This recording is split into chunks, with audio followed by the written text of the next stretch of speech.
Hello mga kabibig! Welcome back sa ating bagong YouTube channel. Ito ang pinakamaingay na YouTuber sa balat ng YouTube. Ako si Kabibig, maglebak-lebak na tang with evidence. Ako po, may isang video ngayon na kumakalat sa social media kung saan nag-speech itong si Congressman Migs Nograles. Pero yung mga tao, deadma lang sa kanya. Nag-request pa nga itong palakpakan naman, pero mga tao, hindi talaga, deadma lang. Ito'y nangyari sa paayuda na ginawa ng mga congressman. Sa Davao City ba, yung super trending na trending sila at excited silang mamigay ng ayuda na kahit ang Tagaluson ang binaha, pero doon sila namigay. Saan? Doon sila namigay sa Davao City. Nako, mga kabibig, may video akong nakita. Kawawa naman si Migs Nograles, no? Parang dinedma lang ba? Parang nagpunta lang yung mga tao doon para lang sa paayuda. Pero pag magsasalita na yung mga politiko, deadma lang sila kasi ang puso nila ay para sa mga Duterte. Paano yan? Kasi ang sabi ng ibang tao, pera naman namin yan. So, kunin lang namin. May lista-lista sa pangalan. Hinakot pa sila. Pinasakay pa sila ng mga sasakyang. Ano ito mga sasakyang pinasakyan nila? Uy, nakakaawa naman. Uy, para lang talagang makapunta doon. O, ito kabibig ha. Ito yung mga pinasakyan ni na Migs Nograles ng mga tao. AKAP, di ba AKAP ito, PBA, di ba Migs Nograles to? Ito yung kinuha, hinakot nila ang mga tao. Okay lang namang hakutin nyo ang mga tao as long as ay mabigyan sila lahat, mga kabibig. O tingnan nyo, di ba?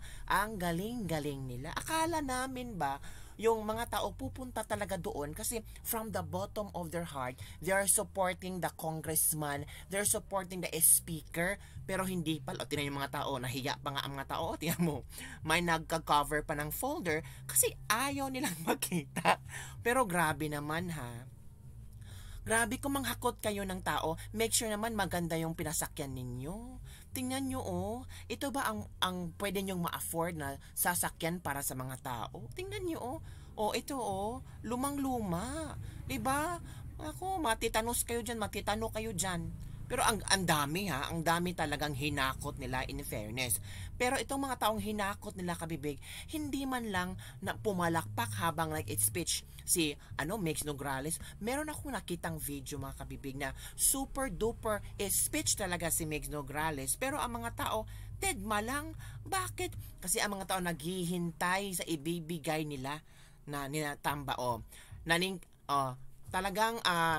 talagang naning kamot in town si Migs Nograles og hangyo sa mga taga Davao na palakpakan naman nato. So it means Migs Nograles is trying her best na asking people to clap their hands. Hala, grabe naman. So panoorin natin, mga kabibig ha. Ano ang iyong komento tungkol dito, okay?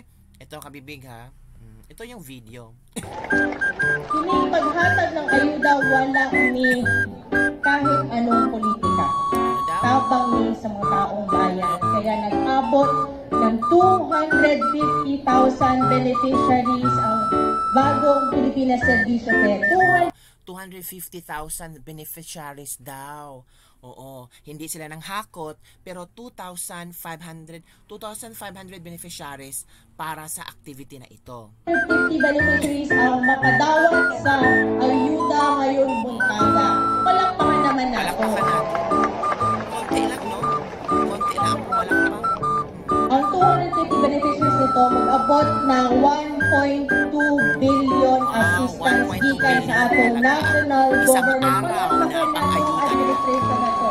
Parang walang pakialam. 1 billion cash assistance sa mga taga-bakbayan sa Davao. Diba? Walang reaksyon. Konti lang. Yun pa, kabibig. Yun ang napansin ng maraming tao. Parang madami nga ang tao kasi hinakot nila. Kung hindi pa sila naghakot, walang pupunta. Kasi alam naman natin na from the bottom of the heart, mga taga Davao, mga taga Duterte talaga yan. Ito naman ang sabi ng ating mga netizen. Ito ha, sabi nito, hirap na hirap siya kumbinsin ang mga taong pumalakpak sa kanila. Nograles, pera nyo ba yan? Very confident nyo ha. Ito, Mega Retoque Ilong Nograles ay wag nyong porsahin ang mga taong pumalakpak. Alam niyo naman kung sino ang may hawak ng taga Davao. Ito ba? Sige, ipa-feel nyo sa mga Davao na talagang kontra kayo sa mga Duterte. Ito talagang naningkamot si Nograles para magpalakpak ang mga tao. Klaro kaayo or halata kaayo na ayuda lang ang pinunta ng mga tao. Kasi kung talagang taos-puso ang kanilang pagsuporta kina Speaker Romualdez at kay Migs Nograles ay hindi na kailangang sabing palakpakan. No need na ang mga tao na ang pumalakpak kasi happy sila na nandun ang mga congressman. Ang daming congressman nagpunta doon.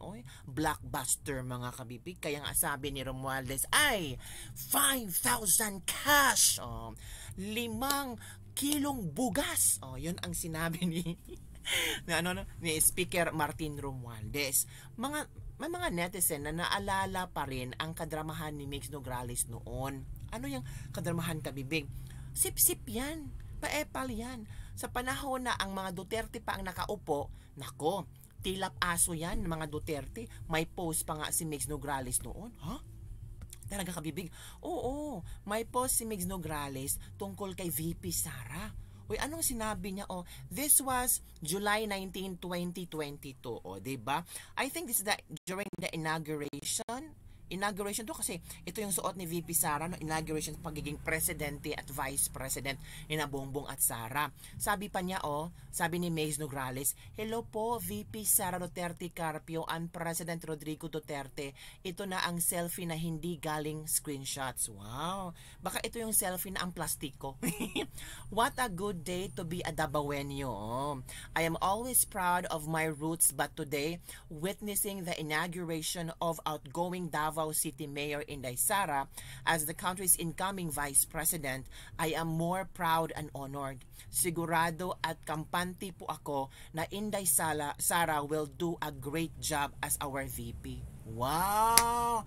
Galing ni Migs. Iba si Migs, ha? Aasahan po ninyo na kami sa PBA Party List at paano ba, attorney, ay inyong kasama in making the Philippines a better country. Mabuhay po kayo, VP Sara. Mabuhay ang Pilipinas. Diba? Iba, no?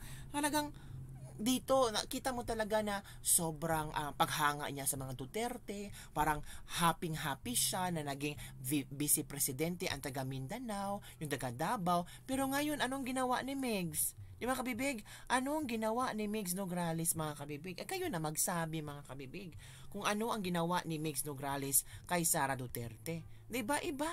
Iba talaga itong si Migs Nograles. Iba. Iba ang drama, no? Kung sino yung feeling nila ba, pabor sa kanila, dun sila Dun sila arangkada. Di ba, mga kabibig? Tingnan nyo. Ay, nako. Iba talaga ang mga tao. So, yun, mga kabibig.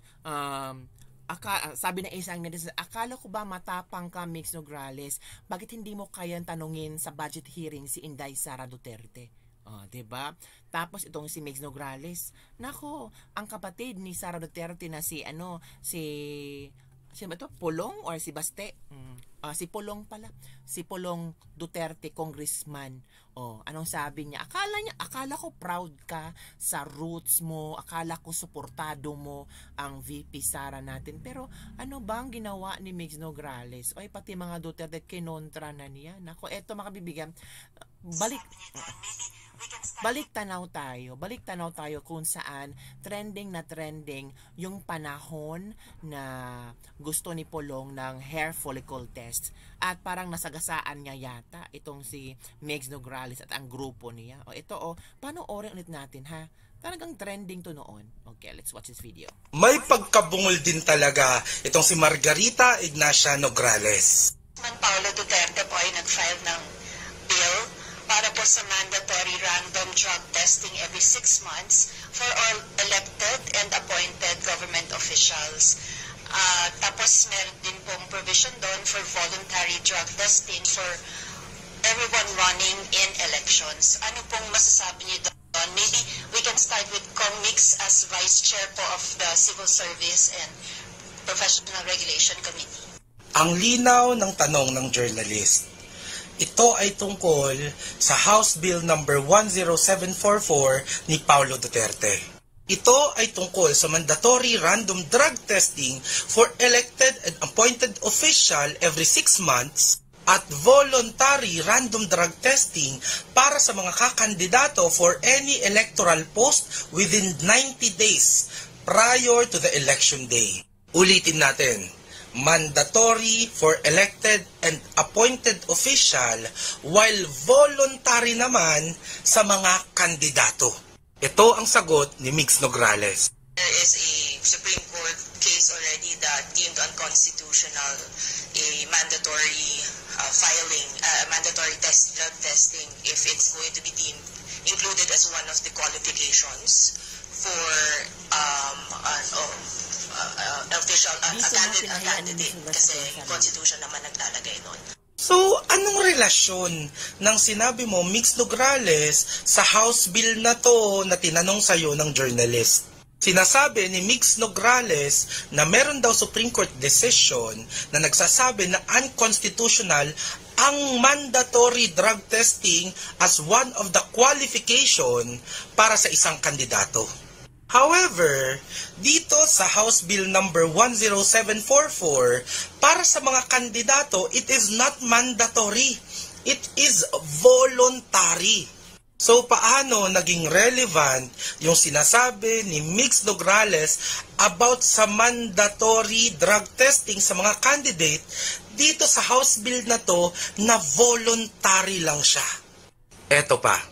Sinususpetsahan ng mga taga-kongreso na to na ang drug bill na to ni Paulo Duterte ay para ismear si Bongbong Marcos. In a press conference on Tuesday, 4 members of the so-called Young Guns voiced concerns the bill might be a personal attack to President Ferdinand Marcos Jr. The suspicion arises from the ongoing verbal clashes between the Dutertes and Marcoses.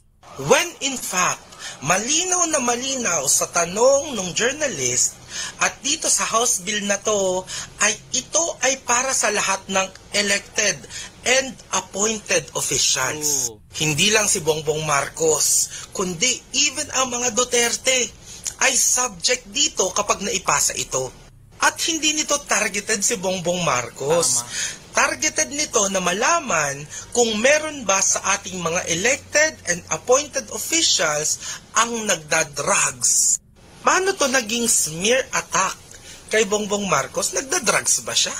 Eh di ba nga, hindi lang si Bongbong Marcos ang sinasabihan na nagda-drugs, even Baste Duterte.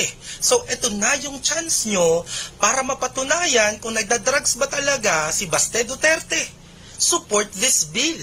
So paano ito naging personal attack kay Bongbong Marcos kung one, hindi lang naman sa kanya ang may allegation of drug use, even kay Baste Duterte, na kapatid ni Pulong Duterte. And two, kung hindi lang naman si Marcos ang magpapadrug test, kundi lahat ng elected and appointed officials ng ating gobyerno. Correct. Magiging personal attack lang to kay Bongbong Marcos kung sure na sure kayo na nagda-drugs nga siya. Correct. So, correct mga kabibig. So, nagpahalata talaga ang Young Guns, 'di ba? Young na young, gurang na gurang. So, yun lang po mga kabibig ang ating ladies lebak-lebak for today. Basta para sa akin, mukhang tanga si Mix Nograles that time. Pasensya na, yun ang obserbasyon ko. Yung mga tao baka excited lang umuwi at makuha yung ayudang gusto nang ipamigay at ayaw nilang makinig sa mga kung ano-anong sabihin pa ng mga congressman at may mga senador pang sumama doon. So yun po mga kabibig, don't forget to like, subscribe, and share this video mga. I'm sure hindi man 100% mga taga Davao ay supporters ng mga Duterte, pero generally, most of them are supporter ng mga Duterte. Bye everyone, see you next time.